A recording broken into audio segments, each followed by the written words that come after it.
Good morning, Blizzcon 2011. Presenting the first panel of the day, put your hands together for the Diablo III lore panel.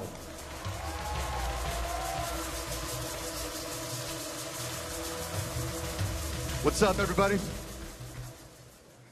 I guess if it hasn't been announced, welcome to day 2. It's very good to see y'all up and alive this morning. Hi. So guys, it's kind of interesting. 15 years of Diablo, and at least something like 7 years of BlizzCon. We've actually never had just a straight lore panel before, so this should be really cool. We've got some absolute badasses on this stage today. Guys, this is Leonard Boyarsky. He is our senior world designer on D3. Kevin Martins is our lead content designer. And we've been tag teaming now, what seems for 100 years on Diablo 3.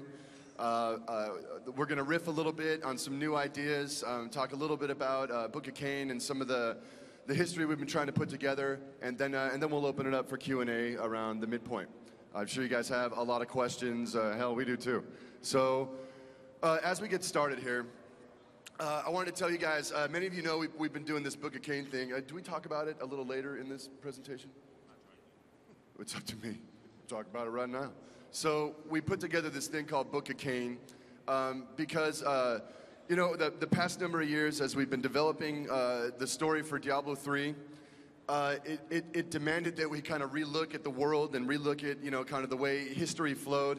The Diablo series was developed between 2 different companies, probably something like 8 different fiction writers, you know, across manuals, you know, in the game scripts. And to be totally honest with you, it was a bit of a mess.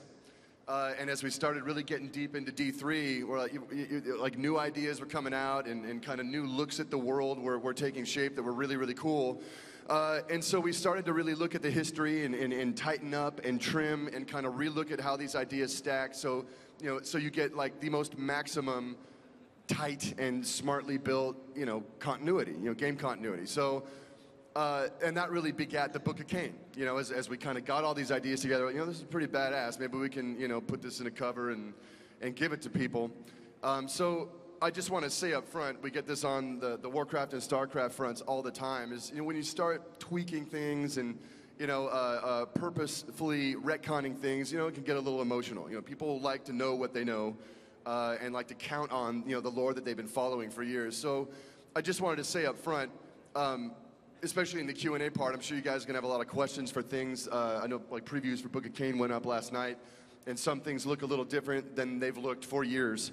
But all by design. No real major world changes or anything like that, by the way. This all sounds very gnarly, but just want to say up front, like we've been going back through history and trying to tighten it up and make it as smart as we can make it. So wanted to say that up front. As we get going here, I want to talk a little bit about the eternal conflict.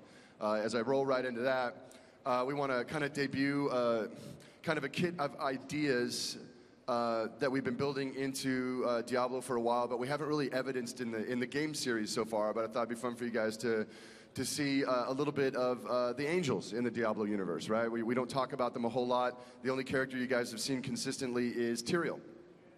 So to kind of set up a little discussion about them, the idea is the Diablo universe is predicated on an eternal conflict. We have the high heavens and the burning hells. And one of these modified ideas that we've come up with, that we've been running with for the past couple years in development, is that what are heaven and hell actually fighting about? What are they doing, right? We kind of had this idea that, I don't know how to explain Anu and the dragon, right? Like, there's a mythic cycle we came up with of like the creation of the universe, right? That the ultimate manifestations of good and evil fought at the beginning of time and pretty much wiped each other out in kind of like a Big Bang kind of explosion, right? So part of the good guy was this kind of massive crystal, right? And we call it the Eye of Anu, right? It is the world stone, right? You know, kind of spinning out in the heart of the universe itself. And legend holds, right, that with the world stone, legend holds, like I'm making it up as I go, that the world stone can be used, it's called the world stone, to build worlds without end. It's essentially, you know, the heart of, you know, this supreme deity, right? That, you know, is a force of creation. So with this thing, it's theorized that you can build worlds without end. And ultimately, heaven, you know, the high heavens and the burning hells pretty much are also evidences of these first two great, you know, powers of the universe. So as the high heavens and the burning hells, as the angels and demons kind of become aware of each other, they start fighting over this world stone, because whoever controls it, right, can pretty much shape reality to their whim. So the idea that we built is in the center, you know, of the universe, where this world stone is, the forces of heaven and hell have been fighting there. We call that place Pandemonium. You guys will be familiar with the Pandemonium Fortress, you know, from different. I think we had a look at it in. Yeah, it was in Diablo II. Diablo II. And at that point, the angels controlled it, and it was sort of their forward operating base Right. at the gates of hell. So. Right. And the idea is that over the aeons, right, since the dawn of time, heaven and hell have been fighting. Different sides have held it for different lengths of time. You know, for this 10,000-year span, hell's owned it. For this next, you know, 30,000-year span, heaven owned it. So its architecture is kind of shaped relative to both of those cultures, kind of like a Jerusalem kind of thing, right? Like different occupying forces have controlled this thing over time. I should say it's also way bigger than what you guys have seen in the game. There's a lot more to it that we've massive. never shown or talked about. And the idea is that the Pandemonium Fortress is kind of built around the World Stone, right? And kind of built to contain it, and it certainly provides us with a nice little battleground for you know, these forces to clash over. As you move forward in time, the character of Angiris, right, started to chafe at this giant battle. He didn't want to play ball anymore. He thought that this unending eternal conflict was just ridiculous. He's like, I'm out, I'm done. He just kind of has a total break. And long story short, he conscripts like-minded angels and even stranger like-minded demons, like the demoness Lilith. And they pull off, you know, the Ocean's 11 maneuver. They actually wind up stealing the World Stone from the heart of Pandemonium. Technically, it's explain, it's still right there, right? The World Stone exists at the heart of creation, but somehow they like dimensionally veiled it, right? They kind of blinked it out into a dimensional pocket that heaven and hell could not see. You can imagine what that would do to the eternal conflict. Suddenly the thing we're fighting over, the power of creation itself, zoop, is gone. So that complicated things for heaven and hell. What do we fight over now? Where the World Stone went is in the dimension of sanctuary. With this power of creation, Angiris and his goofy friends forged for themselves a paradise, you know, a garden sanctuary, right, where they could do their hippie stuff and, you know, run around naked, have fun, you know, chase bunnies. And there, these renegade angels and demons began to get it on. They had babies. They had scary, mighty, supernatural babies called the Nephilim. Long story shorter, over time, these Nephilim, long story, their bloodlines begin to diminish, their powers begin to diminish because they're very, very scary, mighty monsters, something that was never planned for in creation. Hybrids of both angelic and demonic power. What am I doing? This is weird. Grabbing air. So, sorry. Hold me. The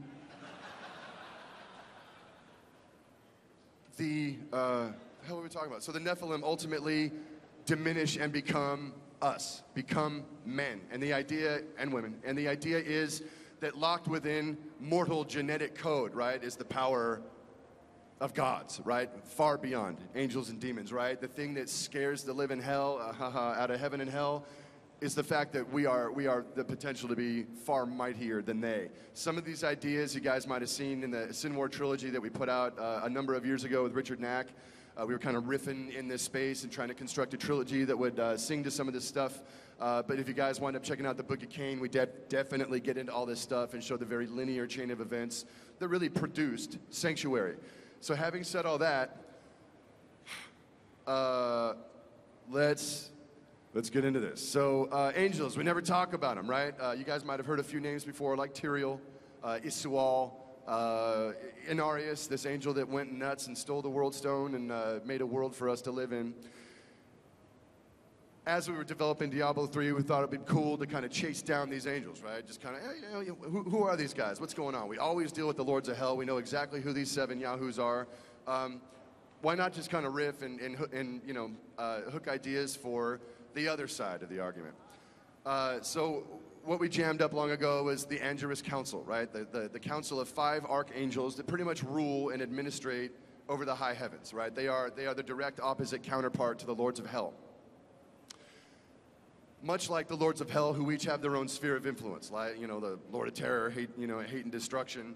The Angiris Council also have very specific spheres of influence that pretty much define who they are and what their function is in the high heavens. As we're rolling through, Doctor, thank you. You guys have seen Tyrael before. Tyrael is the Archangel of Justice. And what's kind of cool about the aeons of history of Diablo before the creation of Sanctuary, I think Tyrael is a fairly anal retentive dude, right? He's about order, he's about justice, he's about the system of how things work, very unbending, very rigid kind of guy. And what's cool about the dawn of mankind, the creation of Sanctuary, one day, Tyrael finds out that, that this world exists and there's people running around like, holy cow. The result of the Sin War, whereby a hero, a Nephilim hero named Uldyssian kind of achieves ultimate power. He's on the verge of achieving his just maximum Nephilim, power, which scares the living, I gotta stop doing the pun, which scares heaven and hell. Uldyssian gives of himself. He pretty much sacrifices himself. Instead of attaining godhood, he chooses his humanity at the end and pretty much dies in an attempt to kind of reset things in the world. Affected by Uldyssian's sacrifice, Tyrael, this rigid Archangel of Justice, goes, wow, right? These mortals, while they scare everybody else, have such capacity, Peter Brady had such capacity for selflessness and honor and heroism that Tyrael really begins to change. It really begins to kind of drop the whole, systemic thinking and kind of legalistic worldview. And really, that's why he kind of becomes the maverick of heaven. It's interesting that the Archangel of Justice pretty much becomes the outlaw of the Angiris Council. And we see through history, time and time again, he has intervened on behalf of mankind because he believes that we have some great innate worth, and which is essentially why he is our favorite angel, right? Tyrael is, he's the man. You guys dig on that statue over there? How crazy is that? So badass. The next archangel is Ariel, the Archangel of Hope. Ariel is, as you'd expect, the most upbeat of the Angiris Council. She's serious as a heart attack, infinitely wise, infinitely hopeful. She really works as, if this group was a player group, she's the cleric, right? With her power and with her kind of cord of hope, it's kind of this item that she wears that can either bestow blessings or kind of be used as this kind of cool, energy ribbon. Ariel really works as the heart of the group. She holds them all together. You might assume that these archangels in this family is very dysfunctional. They don't always get along really well. Even though they are wonderful, angelic people, they typically have their heads up their asses, and Ariel really tends to be the grounding force amongst them. The next archangel we want to talk about is Malthael. He's an interesting character, and we're really still kind of chasing down his storyline. But the idea with Malthael is that he's the Archangel of Wisdom, and from time immemorial, he's really served as the conciliary to the Angiris Council, the kind of the voice of reason, and the guy that has when he speaks up with his soft little voice, like everybody listens, right? He's usually right, which I'm sure pisses everybody else off. One of the interesting things in the history we've devised is at the point that Anarius and his buddies hijacked the World Stone, the heart of creation, to some degree, Malthael flipped out, right? This guy that's constantly thinking about the universe and the truth of reality, suddenly the heart of reality blinks out, right? Again, it's sanctuaries being created. These guys don't know where it went. And it kind of fries his brain a little bit. So kind of over time, Malthael kind of begins to darken a little bit. We're still kind of working out his story, but interesting transition. The Angel of Wisdom has become something more like a very grim character, right? Thus the scythes and stuff. Malthael's definitely got a big part to play in the ongoing story of the Diablo universe. The next archangel we want to talk about is a big part to play in the ongoing story of the Diablo universe. The next archangel we want to talk about is Imperius, the Archangel of Valor. Imperius is probably the biggest ass kicker in Diablo continuity. Well, until you guys get your hands on the game, that is. Imperius is one of the funnest new characters we've developed. This guy is pretty much, he is very commanding. He's just absolute badass in combat. He lives to tool out demons. He's been fighting since the dawn of time. He's killed, billions and billions of demons, and he's real good at it. And he tends to be a very loud voice on the council. You can imagine sometimes he almost kind of bullies things to get his way. The dangers for someone like Imperius is that valor, can so often, kind of turn to pride. And for that reason, Imperius and Tyrael kind of go at it from time to time, right? They're kind of the two older brothers, and they kind of get under each other's skin often, right? They have very different views on things like the nature of creation, things like should mankind have a right to exist, or should they be nuked entirely? They don't necessarily agree on those lines. So again, Imperius is just one of the coolest new characters we've developed. And as we hit the last guy, this is Ethereal, the Archangel of Fate, the great lore keeper of the high heavens. This guy can't literally tell the future as such, but he sees the various strands of possibility that weave into the future. He's a guy of kind of vast knowledge. He kind of rarely speaks, but he's definitely this guy that they go to in times of crisis to try and figure out, should we go left, should we go right? An interesting thing about Ethereal is that while in the universe out there, he's pretty much got things dialed in. Since the World Stone was stolen and Sanctuary created, I think this is true. I may just get in trouble. All right. Just wanted to double check. First gets it right. Stuck my foot in my mouth. He can't see mortals. Mortals were not meant to exist, right? So he cannot see the skeins of our destiny, right? And that weirds him out. And by extension, it weirds the other angels out too. Mortals are just the Gordian knot that these guys have no answer for, right? We vex them. We vex them highly. So guys, that's a kind of quick sketch look at the Angiris Council. It'll kind of be interesting to see here as the Diablo franchise gets moving here, how these guys may or may not play out. But we had a lot of fun developing them. So now I'm going to hand it off to Leonard, who's going to tell us a little bit about the bad guys. That's okay. Thanks. All right, let's talk about the Lords of the Burning Hells. I got this. Originally, the Burning Hells were ruled by the three primevals, Diablo, Mephisto, and Baal.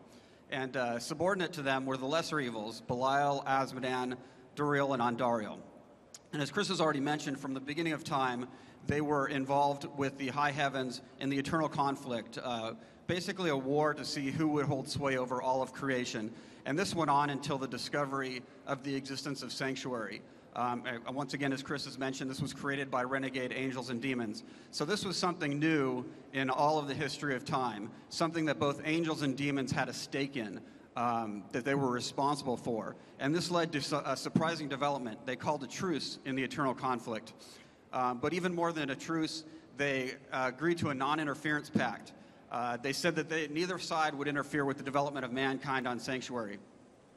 Now, of course, the primevals, being the primevals, had no intention of living up to their end of this bargain.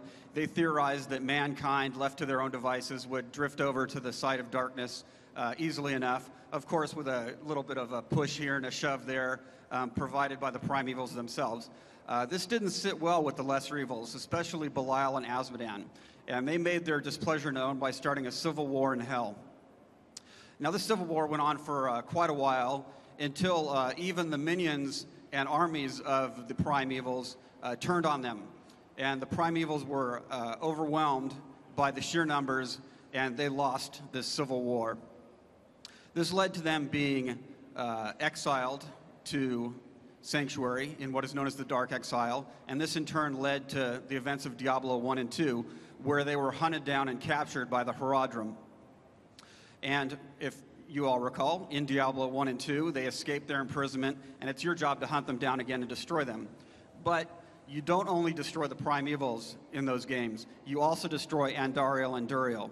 So for those of you keeping track at home, that means that there are 2 Lords of Hell unaccounted for.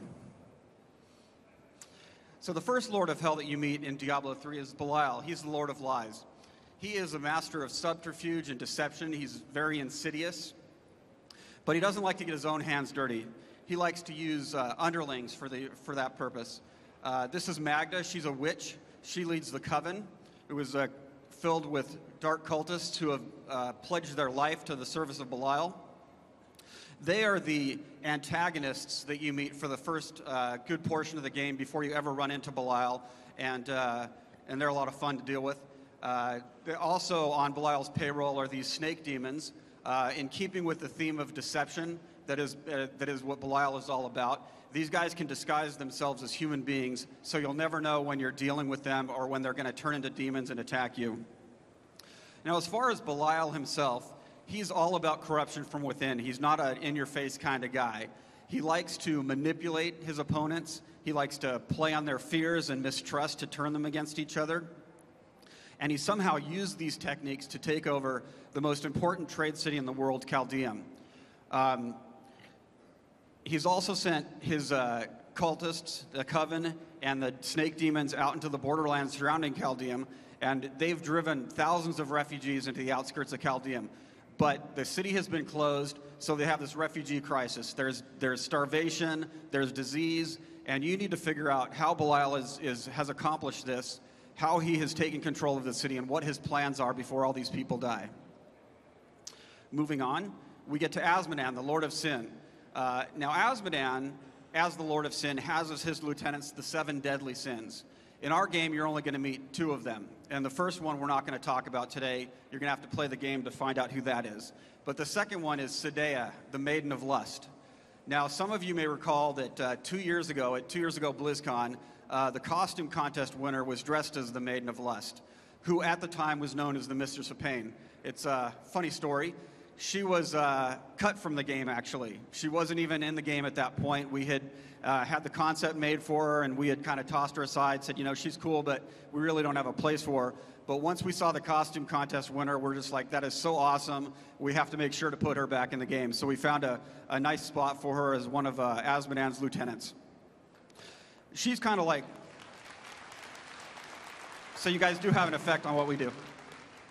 She's a little bit like Belial in that she likes to psychologically torment the player, likes to taunt him, likes to get under his skin. Azmodan is different than this. Azmodan's all about raw, unbridled power. In these concepts that you're going to see over the next minute or so, this is our visual development of Azmodan. We wanted to show his raw power. We wanted to show his royalty. He's got a crown in this one that turns into like bony protrusions on his head in this shot. We really wanted to show, I mean, he basically ruled hell for 300 years after the Dark Exile. So we wanted to show his power, we wanted to show his royalty, but on top of everything else, we wanted to show his greed and avarice and his basically being ostentatious. He's got like all this gold on him. He's got all this, you know, these trappings of greed and gilding. So let's talk about Azmodan as a personality. Like I said, he's not into deceit. He's not into hiding. As a matter of fact, from the very beginning of the act, you know exactly where he is. You just can't get to him.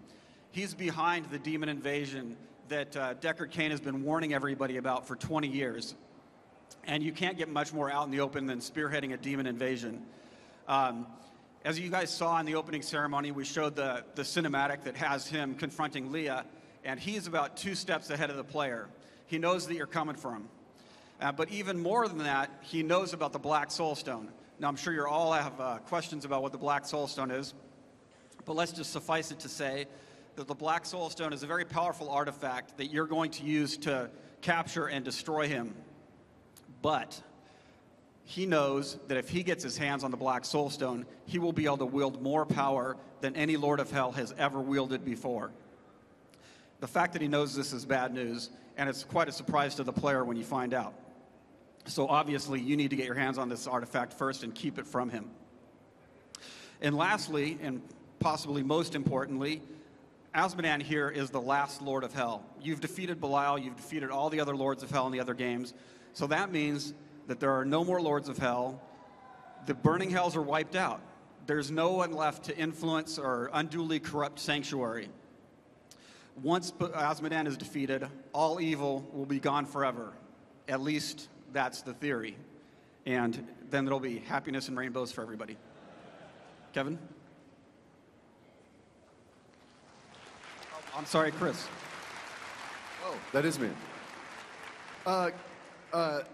Guys, a little earlier we were talking about relooking at different parts of the continuity of Sanctuary, and I think word of one of the specific kind of changes we're running with. Did it get out a while ago? It's kind of hinted at in the beta. Totally. Brain just is not working this morning. So in the beta, you can kind of tell we have given the Dark Wanderer from Diablo II, we've given him an identity. And I wanted to talk a little bit about why, right? Again, I know that retcons and things like that can really piss people off. And we are very, very sensitive to that, right? We don't put anybody off. We want you guys to enjoy these ideas, as it turns out. It would be wonderful if everybody just woo-hoo. But we know from time to time things fall out, and I wanted to address the Dark Wanderer issue.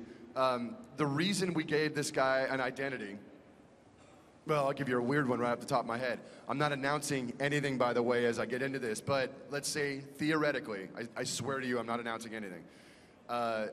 If you were theoretically going to try to tell the story of Diablo in a different media type, if you're going to try and novelize Diablo, or do a movie of Diablo, or do a mini-series, wouldn't a Game of Thrones mini-series of Diablo be mega? He's not announcing anything. I'm not announcing a damn thing, but I'm announcing loudly, I want it all. Is there any Hollywood people in the audience? Come and talk to Leonard. So, if you're attempting to tell this story, right, outside of the bounds of the game series as it stands, this guy's the guy. He is the hero from Diablo 1 who selflessly took, Diablo's power into himself, and now thus tortured, crossing the wastelands, is now trying to travel to the east to get rid of this evil demon. Of course, the demon inside him wants to have, a party with his brothers. So it's potentially, I don't know, an interesting story. I don't know if you wanted to do a miniseries or a movie or something. So even at that level, I was very keen to guys, we have to answer this question. It's going to be awkward. Like, wait a minute, I killed Diablo with my rogue. Well, the Dark Wanderer clearly is male, so it's like already we were, forcing a solution on this thing. So again, I just wanted to address the issue. In particular, the identity we gave him is Leoric's oldest son, Aiden. The idea is that Leoric had two boys. Albric, the young one, he doesn't end well. Well, hell, none of them end well. Boy, Leoric's family just gets worked. But the idea kind of is, if memory serves, is that Aiden, as Leoric is falling to darkness, as he's kind of going nuts, he's possessed by Diablo shortly before the events of Diablo 1. And he sends Lochdanan and the armies of Condorus north to Westmarch, which is actually kind of like an allied kingdom, really. His war is madness, right? He's just trying to, Diablo, through him, is trying to get rid of anyone that would be able to stand against him as he corrupts his town. So essentially the hook is, Aiden, always trying to please his dad, which is maybe a played-out theme, I get it. But he goes north with the armies, and he is obviously absent for the events of leading to Diablo 1, and ultimately, if you're telling this thing as a film or whatever, you pick up your story as he comes home, like, where's Dad? He went batshit crazy and he's a skeleton. Well, where's my little brother? Well, we think the Archbishop took him down under the old church there. Draw your own conclusions, right? So it's a nice, it's a really nice way of, Lazarus. It's actually a really nice through line, right? So again, that was our thinking. It's a character with immediate, total emotional investment in these events, and it makes a real nice story. So again, I just want to get out in front of it and address it. We know that it's a little jarring, right? But we felt very strongly that it just really works. It makes the universe better. Most of the time, sometimes mistakes happen in terms of lore, right? I've had a couple. Out of something roughly like 10,000 ideas, sometimes you're going to get like 5 of them wrong. I'm kidding. Couldn't possibly be that many. 10,000, not the 5. So just saying, right? Sometimes things fall out of place, but for the most part, when you see retcons and changes like this, it is for a very good reason. It's typically, I'd say, very thought out, but let's just say thought out. Just wanted to explain that to you guys and get that right out there in front of it all. Certainly, if you guys have questions about that during the Q&A, we'll do our best to answer those. Okay, World of Sanctuary. This is very much a switching of gears. It's not just going to be concept art. Let's show you some in-game stuff, and I'm going to show you 3 brand new areas today that you haven't seen before. 3 new zones from Diablo 3. Now, when I said that's not just concept art, of course it starts with concept art. But don't worry, there's videos coming at the end of these segments, each of them. So Chaldeum is the major trading center of the world. This is the focus of, it's the Rome of its time. It's where everything from the east, the west, the north, and the south comes through. It's that central portal. Now, just a really brief history of Chaldeum. Leonard already mentioned that there's a big refugee crisis here, and Belial's obviously behind it, and you know that, but you don't know how, when, where, and why. This city had 3 major groups in it. They had the Zakarum priesthood, it had the big merchant families, and it had the Ishari Sanctum, which is the major wizard school. In fact, the wizards from Diablo III studied here for some time. These groups were always vying for power, and recently Emperor Hakan the founder of this empire, sort of brought them all under his boot and finally made this city more organized, and since then it's grown even more powerful and more wealthy. So while they're always still trying to vie for power, Hakan did help a lot. However, Hakan died under mysterious circumstances, and we're going to get to that in a second. And recently, the child Emperor Hakan II has taken power, and this poor kid's just trying to survive until adulthood so that he can take over properly. And I'll explain a little more about that when we get to the people of Chaldeum. Let's take a look at some of the areas. All right, so this is one of the trading passes that comes in from the west, and it's an overlook of the city, so you can see Chaldeum there below. Here's one of the central bazaars.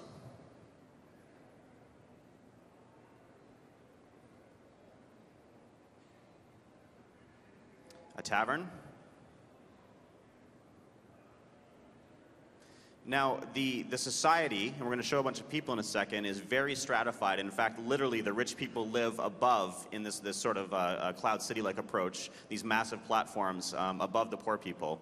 This is actually a shot of the throne room, and you can see tiny little Emperor Hakan II there, and some of his imperial guard. You do get to meet Emperor Hakan and talk to him and hopefully help him out. So this is that child emperor, and this poor kid, it's not a patrilineal society. Emperor Hakan II was found through a Zakarum ritual, and they hired the Iron Wolves, the mercenary company from Diablo II. It makes an appearance here again. The Zakarum worked with the Iron Wolves to find this kid, make sure the merchant houses and the Ishari Sanctum don't take control of him or kill him and try to put their own person in there. So the Iron Wolves, we'll take a shot here of a Zakarum priest in his fancy Chaldean gear and an Iron Wolf on the left. They've become sort of the Emperor's personal guard, and they're helping him in a sort of regency thing. In fact, Ashira is the leader of those guards. However, the Iron Wolves have recently been kicked out of the palace. The Emperor ordered them out and replaced them with these new Imperial guards. These is the guys in purple you saw in the throne room. They won't let anyone see him anymore. They won't let Ashira near the gate. So she's out there trying to help the refugees, wondering whether she should still stick around the city, if she can help that kid, what else she can do. And that's sort of the situation when the player arrives. All right, here's some more people of Chaldeum. This is just some of the concept art. You can see there's some very cool variations, a lot of nice costumes. Some of the best costumes in the entire game can be found in Chaldeum. Really cool character art. So the Dalgur Oasis. This is the central farming region. It's where most of the water comes from the city, and this is the area, clicker. This is the area that allowed this little trading outpost to become the grand city. Without this source of water, without this massive oasis, Chaldeum would not be what it is today. So it's very important. Legend has it that this mysterious desert prophet named Dalgur came in from the wastes, took the city fathers of this little trading town out to the oasis and showed them this source so that they could grow. He promised, he wanted them to name it after him, and then he wandered back in the waste, never to be seen again. No one knows if that's a legend or not. So let's take a look at the Dalgur Oasis. Here's our female monk roaming through here. Belial's forces are all over this area, and many of the refugees came from here, so the water, is a big problem, and people are starting to starve because no farming is happening.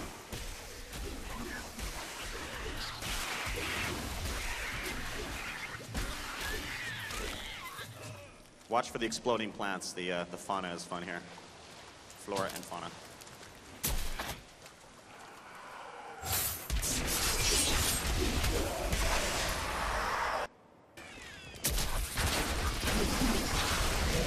Belial Snake Man.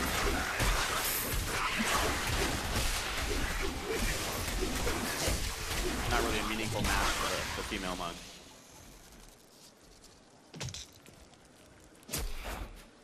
So this is a really cool area contrast-wise from the super harsh deserts you're going to see in this region as well. You know, it's quite beautiful, but it's also very corrupted right now, so it's a great area for that. Moving on. The Archives of Zoltan Kulle. So this is our teaser area for today. Zoltan Kulle is a new character we've created, and he's actually one of the original Haradrim with Cain and what's the guy that took over Mephisto? Tel Rasha, thank you. They founded the Haradrim, and they were the ones that tracked down the original Lords of Hell. I'm not going to tell you much more about Zoltan Kulle, except he turned bad, and he turned bad fast and hard. He became the most dangerous man in the world, to the point where the other Haradrim and the wizard and the sorcerers, everybody got together to try to kill this guy. Turns out they could not kill him. Somehow he had gotten immortality. The best they could do was to cut him in half, bury his head with runes and guardians in one part of the desert, and put his body in an alternate dimension in a vain attempt to try to keep this guy from not coming back together and ruining everything. He's that powerful. So we showed a little bit of this, these sort of ruins that we had in Blizzcon 2009, just these little side dungeons, all sandy and collapsed. It looks like this, but sort of ruined, and the magic was all broken. You get to explore the other archives, which for hundreds of years have sat undisturbed, still, you know, sort of pregnant with the power of Zoltan Kulle. So let's take a look at that. This is just a teaser. I'm not going to show you any of the monsters there. I'm not going to tell you why you're there or what you're going to see, but it's, again, the female monk, and this time she has the scoundrel follower with her. This is just the entryway. Do you think Kulle ever cracked a smile when he was alive? Seems to be a grim sort. Even the cruelest man finds something to give him joy. Yeah, what gives Zoltan Kulle joy is not good.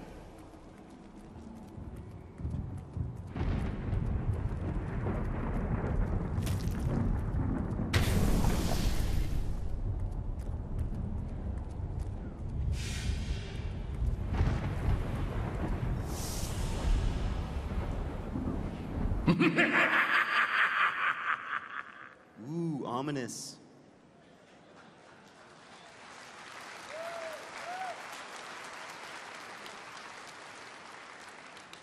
Thus concludes a planned part of the lore panel today, so please try to embarrass us up here on stage with questions we can't answer. No release date questions. Don't waste your question.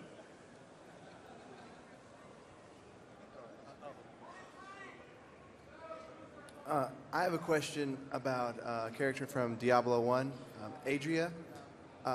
When you went back to Tristram in Diablo 2, I couldn't find any evidence that she had died with the people, and I was wondering if she was going to make some sort of appearance in Diablo 3, whether it was just a passing thing or she would show up herself. Well, if you've played the beta, she's Leah's mother. And when you go back, when you're running around Old Tristram with Leah, she talks about how the fact that her mother died and she was raised by Deckard Cain. So she obviously lived a little bit beyond the destruction of Tristram. You'll have to play the game to find out more about what actually happened to her. But, you know, in the beta, we talk about how she died. Thanks. How you doing? Real quick, I just wanted to ask about one piece of concept art that I saw a while back. It looks like two angels, and one angel is like powering up, and it looks like Tyrael cowering back. And I was wondering if one of two things: either can an angel fall and become a demon, and also, do angels have separate forms, maybe when they're about to attack somebody, that would explain the change that we see in that piece? Unfortunately, I don't know the exact piece of concept art you're referring to. It wasn't in our show today, was it? Nah. Yeah, okay. So I don't know exactly what you're referring to, but to try to answer it more broadly, can angels fall and become demons? I don't want to get too precise in that. I don't think that's the case. But take a look at Iswal, who's the corrupted angel from Diablo 2. And here's some free lore. He's going to appear in Diablo 3 again. There you go. There's your reveal. How, where, when, and why again? Not saying. Well, the trick of it, I think if you state it, can angels become demons? I would say no. But they can certainly fall, and they can certainly go very dark, and they can certainly be warped. But they're just innately other than each other. You know, like they're just not the same thing at all. Another thing to consider, and Book of Cain kind of gets into this, angels are light and sound, right? They do not have any physicality whatsoever, right? The trick to this thing is, well, they look human, they're in armor. Like, well, that's convenient for us so that we know who's who and whatever. But ultimately, the heart of the high heavens is this thing called the crystal arch. It is a massive spire. Like we said earlier, the world stone may in fact be like the eye of Anu, right? The eye of this kind of a primordial godlike creature.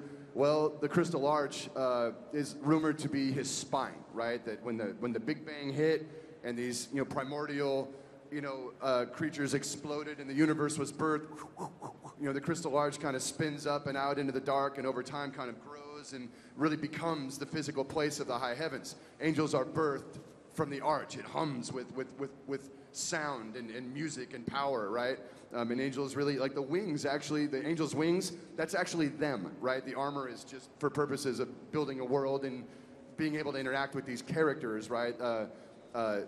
That's helpful to us, but imagine Diablo angels is really actually more of the wings, which is funky, but it's true. They're sound and light given form.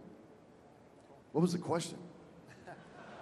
I saw this picture of an angel, and he turned into like a badass thing with fire coming out of him, and I thought it was Imperius and Tyrael fighting. Huh. I don't know the image. Okay. Maybe Sounds they were good. just putting on a play. I don't know. All right. Thanks. Hi, so I've been playing Diablo 3 beta. I got in through the invite, and I happened to pick up a piece of lore that interested me. It's concerning Leah. She has a mother, Adria, which is the witch from Diablo 1. I happened to find some information who her father was. Would you guys confirm that? In the beta? Yeah. No, all Leah says about her father is that he went off to war and never came back. So, as far as she knows, he's dead. Who knows?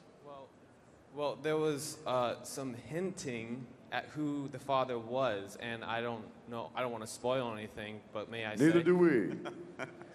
So yeah, we're not gonna, who knows? Yeah, who knows? Right, but it may, in fact, play out as, a significant, thing down the road. We shall see. We will neither confirm nor deny that blah, blah, blah.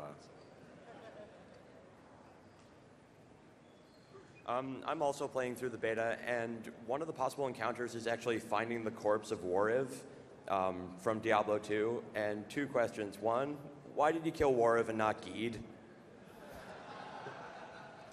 Probably because Geed is so very, very beloved by all fans of all time.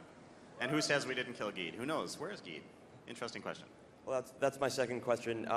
Are a bunch of Diablo 2 characters going to be sort of stratified throughout the whole campaign in sort of chance encounters, or will any of them have a major role in the story? You learn. It's more hints than confirmation. Some of them, you find out exactly what happens to. Other ones are hinted at. Some aren't mentioned at all. So we've done some of it, not all of it, and I'd probably want to save most of it for that. I could mention one thing, since I told a journalist yesterday, I might as well tell you guys that an apprentice of the Necromancer from Diablo 2, you can meet him in the Stinging Winds, which is the region that we showed in 2009's Blizzcon. So he appears in 2 different possible events in that area. I look forward to you guys finding them and seeing what hints are in there. Hi. So at the end of Diablo 2 expansion, Tyrael kind of throws his sword and destroys the World Stone, which seems like a really huge event. Does that have any implications on Sanctuary, like noticeable? I imagine it'll come out throughout the game, so I don't really want any spoilers, but will we be able to see that sort of thing throughout the game?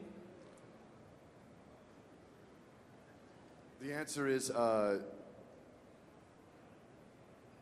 yes.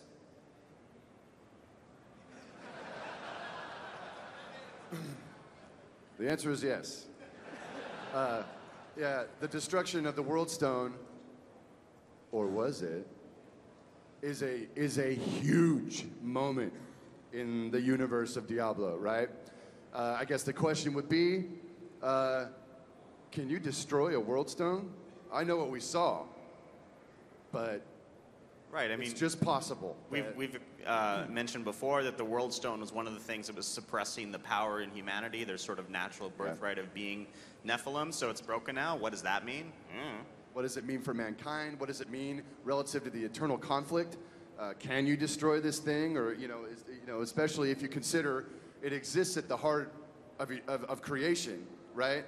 And it was kind of hijacked, and so the nature of its physicality there within Mount Arreat, does it exist on multiple, these are all questions that are very, very significant. We answer many of those questions, but not all of them, and it's all very deliberate, and, you'll more to come.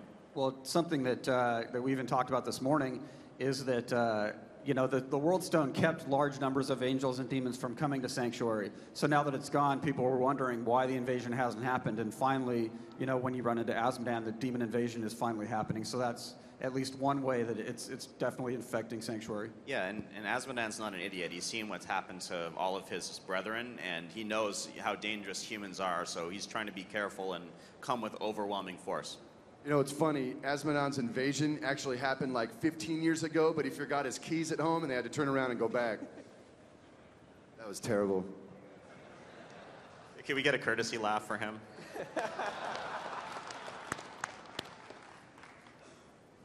Thank you. Hey, I just want to ask, you're talking a lot about the high heavens, the burning hells. Does the necromancer god Trag'Oul factor at all into the story of Diablo III or any upcoming tie-ins? And if I could add another question to that, does he have any effect on Ethereal's ability to see the future? Okay, so Trag'Oul was last seen in the Sin War trilogy.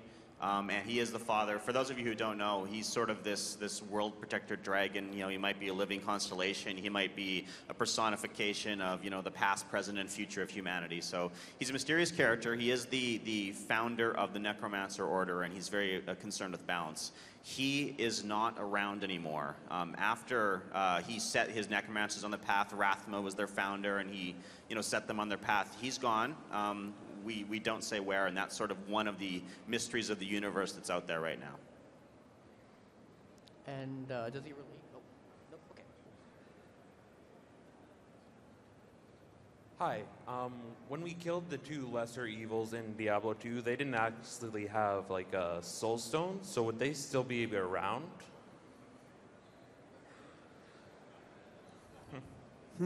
That's very interesting. I would say I wouldn't. Let's try that again. I wouldn't leave them lying around. That'd be dangerous. I urge you to play. Picking up a Lord of Hell. You got to play Diablo 3. You're going to learn so much when you play that game. You should try it out.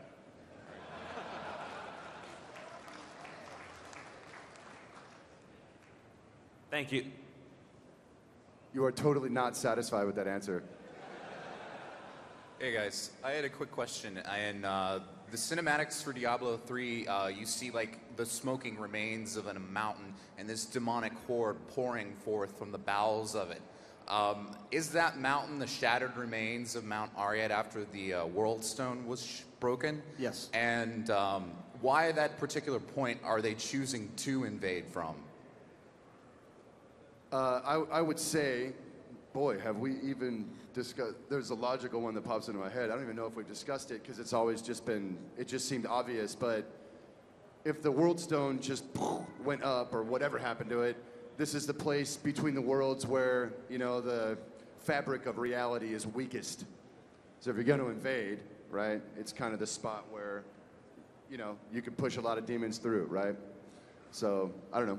No, that's actually pretty much as far as we've bothered discussing it is, exactly that. And we haven't gone to a detailed and it looks bitchin'. scientific analysis of why exactly there. But yeah, it's cool. How's that sound? Sounds Sounds good enough to me. Thank you.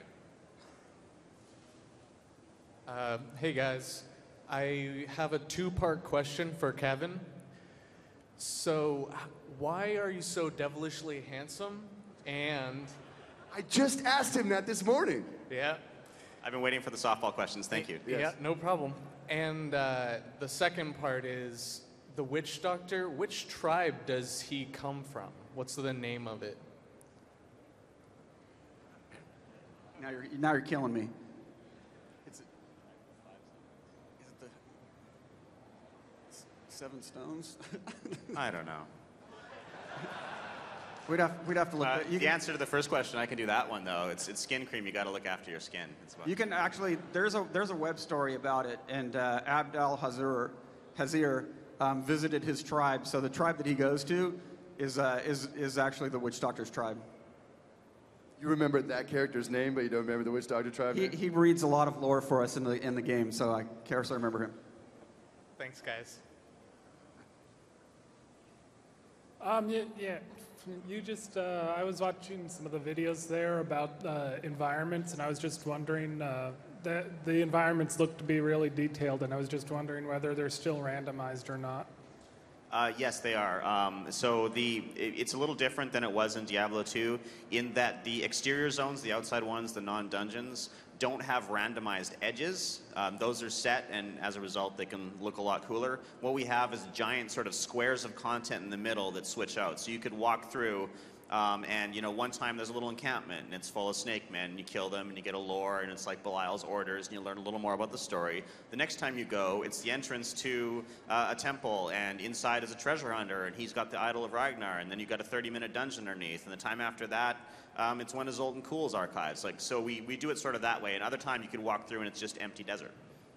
So that's where a lot of the randomness comes. And the way that the main quest objectives are set up, you have to be exploring a zone to find that. And as you do, you will run across all of these other random events. And the dungeons are still completely random like they were in D2. Thank you.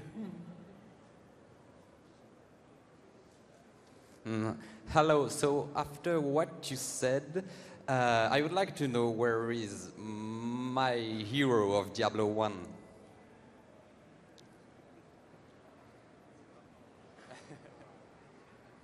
We're going to get through this, guys. We're going to be all right. Okay, if I remember correctly, and all of you just correct me if I'm wrong here, I believe that we are implying that Bloodraven is the rogue from Diablo 1. So the heroes of Diablo 1 all became corrupted, and we reference the sorcerer later, I think in Act 2. Forget exactly where. You guys know more than me, I don't know. There's some guy. And then we do not explain what happens to all of the heroes from Diablo 2, and some of them are referenced and some of them aren't. So that's where we're at with the characters themselves. So, I mean, even during Diablo 2, it was established that the warrior from Diablo 1 was the Dark Wanderer. So we're just kind of adding on top of that. We've clarified his background and specifically tied him to Leoric and the events of Tristram.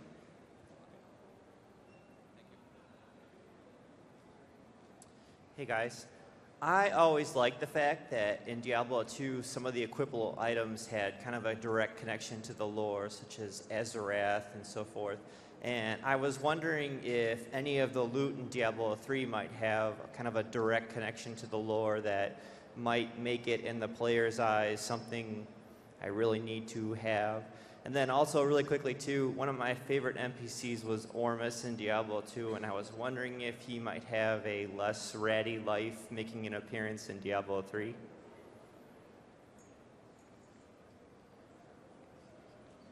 On the item question, absolutely there is major lore tie-ins all over the place. Like most of the legendary items have a little piece of lore on their actual mouse over tooltip as well, adding quite a bit of depth to the world. There's many references to existing Diablo lore. There's many hints at new Diablo lore, and of course we have, separate from the item system, all these lore books in the game. Quite a number of them, many of them narrated by either Deckard Cain, sort of the historian of our world, and Abd al-Hazir, who's this great traveler character who narrates much of the other ones. As for Ormus, all right, here's a big reveal. Ormus sadly didn't make it to the final game. He actually was in the game for a while, so that means we have a model for him. So I put my money on him showing up again somewhere. Thank you. We have time for a few more questions.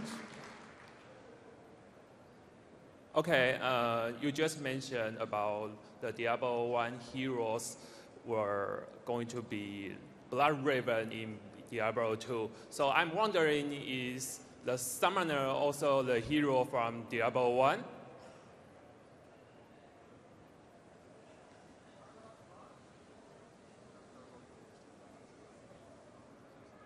Well, I'm just the summoner, meaning The guy from help us out here. What's the area that he's in? Arcane Sanctuary, right? Thank you. Wasn't that was that Horizon?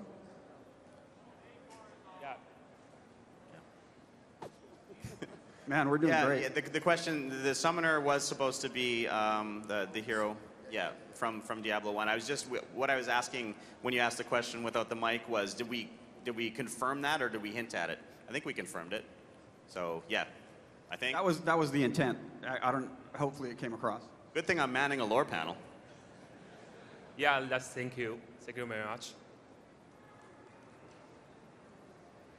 He kind of hinted at my question, which was whether there was a relationship between Horizon and, I forgot his name, the new guy, the new heraldic sage that you are introducing. Cool. Yes. And so I'll also include a little thing. Is there a lore reason that Asmodon is sewn up the way those one demons that explode are? No, it was just one of those artistic concepts that we thought looked really cool and really kind of just added to his look. There's not really a lore reason behind it. Horizon is a totally different, he has nothing to do with the Herodrum. He was, I don't know if you guys, won't get too deep into it, but him and his brother were mages, and they ended up this big, huge mage battle that almost decimated the known world at one point in time. So he had a totally different history from the Herodrum, and Zoltankul was a dark Herodrum, so they're completely different. But they are certainly similar kinds of characters, you know, just very powerful wizards that went nuts and, you know, have subterranean, you know, bachelor pads, you know. Thank you. Hi, on the theme of revisiting story elements from the previous games, finding out what happened to them, what about the locations like Kurast and Lutgolain? Will we see them again? No, it's almost completely new areas in this game. Most of the previous Diablo game references is we deliberately set the start of the game in New Tristram, which is across this little river from Old Tristram, because we wanted to, it's been, 10 or 11 years now since Diablo 2 came out. We wanted to sort of set that tone and get people back into it, and for people who had never played before, they sort of get to experience some of that history with the Skeleton King being your first boss, etc., to get that back in. But while we do go back to, Kyrgyzstan and some of the other areas, we wanted to show new things. Of course, Ariat being another exception to that later, that's where the demon army is coming from, but the area has changed so much that it might as well be a new area. Certainly we talked about, bringing a lot of those areas back, but we decided on brand new things instead. We love to sort of expand the world and show you new things whenever we can. Thank you. We have time for one last question. Hi. My question is concerning the vessel of Diablo, because as far as I have read, neither Duriel and Dariel had a vessel, and no other lesser demons had a vessel, and Diablo even made an appearance in the Sin Wars without a vessel. So why does he want a vessel? What is he needed for? Define vessel. A human. Soul stones? The human that he takes possession of. Right. The king's sons. First the younger one and then the old one. Right. So initially the evils, the three prime ones, were exiled. They were overthrown by the lesser evils, and they were thrown to Earth. They lost Sanctuary. They lost a ton of their power when they did that, and that allowed the Herodrum, not that the Herodrum were weak themselves, but that allowed the Herodrum to be able to find a way to capture them and hold them. So Diablo at the time of Diablo 1 is still very weak. He's got this essence, and he's got these insidious plans, and it's kind of slow moving. He's got to take over a kid because he tried to do the orc and he couldn't quite do it, and by the end he sort of tricked the warrior into taking the soul stones to get a more powerful vessel. Essentially he's just still building his power, and he's not strong enough to just show up as Diablo yet, though he does get that strong over the course of the games.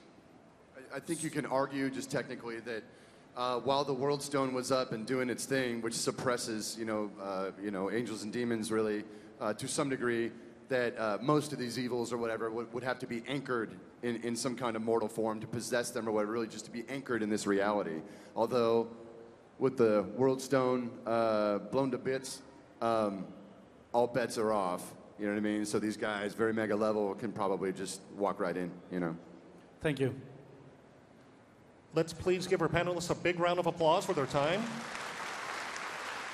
Thanks for coming, guys.